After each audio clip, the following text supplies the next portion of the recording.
नमस्कार मित्रांनो, माझ्या भक्तिसागर या चॅनलवरती तुमचे मनापासून स्वागत आहे. मित्रांनो, तुम्हाला गजानन महाराजांचे अनुभव ऐकायला कसे आवडतात ते कमेंट्समध्ये नक्की सांगा. मित्रांनो, तुम्ही माझ्या चॅनलवरती नवीन असाल तर माझ्या चॅनलला नक्की सबस्क्राईब करा आणि व्हिडिओला नक्की लाईक करा. चला तर मित्रांनो, आज मी तुम्हाला एका माऊली भक्ताला आलेला अनुभव सांगणार आहे. नर्मदे हर हर गजानन हर हर, नर्मदे हर हर गजानन हर. जय श्री गजानन. मी भास्कर दीक्षित बरेच वर्षापूर्वी रेल्वे खात्यामधून निवृत्त झालो. रेल्वेत असल्याने सतत गाड्यांशी संबंध आला. आता माझ्या आयुष्याची गाडी 80च्या पुढे सुरू आहे. आपण सर्व गजानन महाराजांविषयी अनुभव वाचतात, ऐकतात. ही आनंदाची गोष्ट आहे, कारण त्यामुळे आपली श्रद्धा बळकट होते आणि भक्ती प्रखर होते. आज मी तुम्हाला गजानन महाराजांविषयी मला आलेला जो अनुभव सांगणार आहे तोही रेल्वे गाडीतलाच आहे. मी तरुण असतानाची ही गोष्ट आहे. मध्य प्रदेशातील 7 फाटा नावाच्या एका छोट्याशा गावात असिस्टंट स्टेशन मास्टर म्हणून माझे पोस्टिंग झाली होती. तेव्हा त्याला कॅबिन इन्चार्ज असेही म्हणायचे.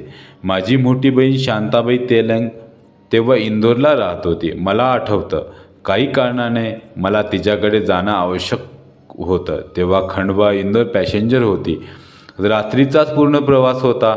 त्यावेळच्या रेल्वे गाड्यांविषयी आजच्या पिढीला कदाचित कल्पनाही करता येणार नाही.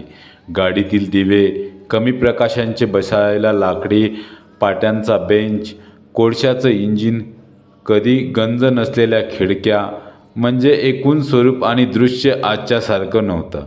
आणि बाहेरचं दृश्यही आजच्यासारखं झगमगाट नसल्यामुळे दूर कुठे मिणमिणता दिवा दिसला तर दिसणार. तसंही रात्रीचा प्रवास अशा वातावरणात अधिकच अस्वस्थ करणारा असतो. अशा सर्व स्थितीत रात्री 1:30च्या सुमारास खंडवा स्टेशनवर मी गाडीत प्रवेश केला. तेव्हा मी पूर्ण बोगीत आम्ही फक्त 4 लोक होतो. दोघांनी वरच्या बर्थवरती चादर टाकून ते आडवे झाले. एक एका कोपऱ्यात बसला आणि मी आता एका खिडकीशी जाऊन बसलो. आमचा प्रवास सुरू झाला. ती पॅसेंजर असल्यामुळे प्रत्येक स्टेशनवर थांबणार होती. पुढच्या स्टेशनवर गाडी थांबली आणि सुरू झालं एक थरार नाट्य. काही क्षणात सगळं दृश्य बदलून गेलं. 60-70 लोक एकदम डब्यात चढले आणि पूर्ण बोगी एका विचित्र उग्रवासांनी भरून गेली.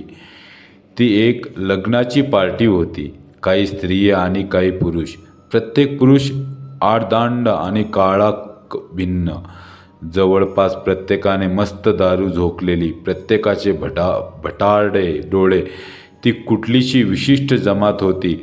त्यांचा एक मुखिया होता. हिंदी सिनेमातील डाकू शोभावा असा प्रत्येक गडी होता. डोक्यावर घुंगट असलेल्या स्त्रिया. मुखिया म्हणेल ती सर्व दिशा.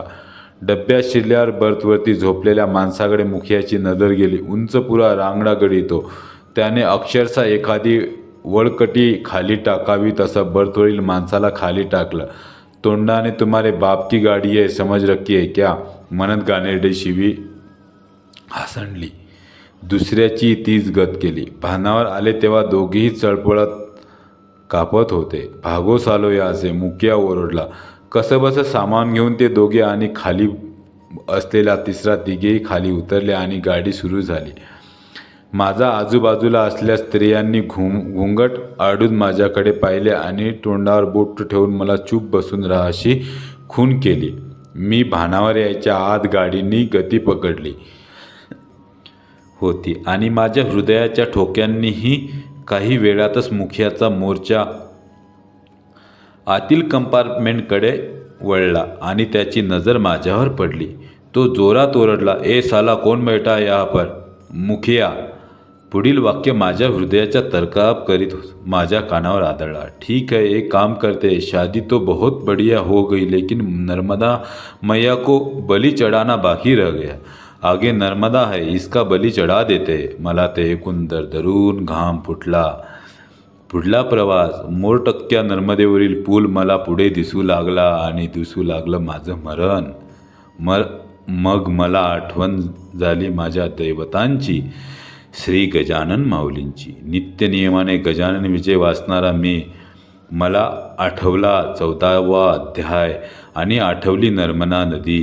आता मी थोडा शांत झालो आणि महाराजांचे शब्द स्मरू लागलो.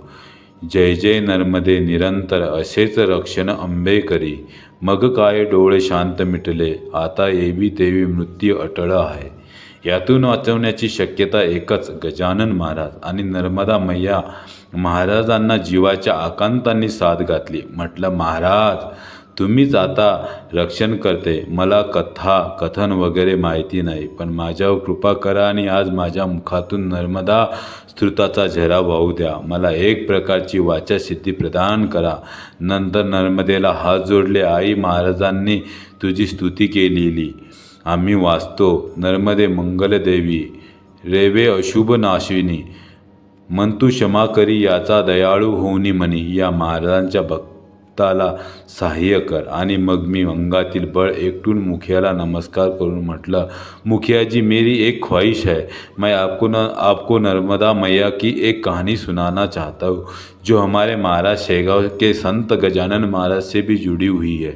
आश्चर्य म्हणजे काही क्षण विचार करून त्याने लगेच अनुमती दिली. मनात महाराजांचे आभार मानले. एक टप्पा तर ओलांडला. मला नर्मदेचा पूल पार पडेपर्यंत कहाणी सांगण्याचा दिव्यक्रम आता करायचा होता. गाडी पुलावरून जाताना काहीतरी वेगळाच आवाज येतो हे आपल्याला माहिती आहेच. आता मी कहाणी सुरू झाली. 14व्या अध्यायातील वर्णन मला करायचं होतं.